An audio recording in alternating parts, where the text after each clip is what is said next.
I didn't want to put my life on hold for cancer. You know, we've allowed cancer to be the big bully in the room to beat us up. Well, it's about time that we started punching cancer back.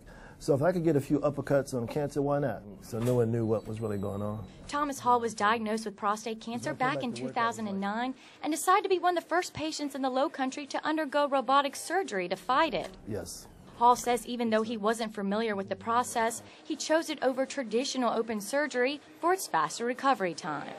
But I felt like it was either the biopsy or the autopsy. I had a choice. And if this was going to be a quicker way and a way that I can get back on my feet quicker, then this is what I wanted to do.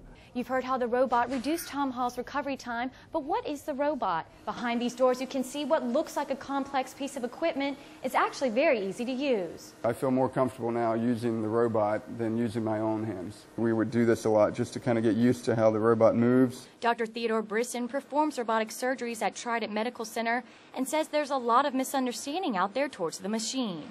I think there's a misconception that I hook the robot up and it starts doing the surgery and I sit back and watch, and then people are worried about computer failure or the robot failure, and in all reality that's not the case at all. In fact, Dr. Brisson sits just 5 feet away from the patient in a console. The robot gives him a 3-dimensional view with its HD cameras and says with better visuals means, bottom line, more precision. 90% of my patients go home the next day or the same day after robotic surgery, as opposed to spending 2, 3, or 4 or 5 days in the hospital. Stephanie Bainham, ABC News 4.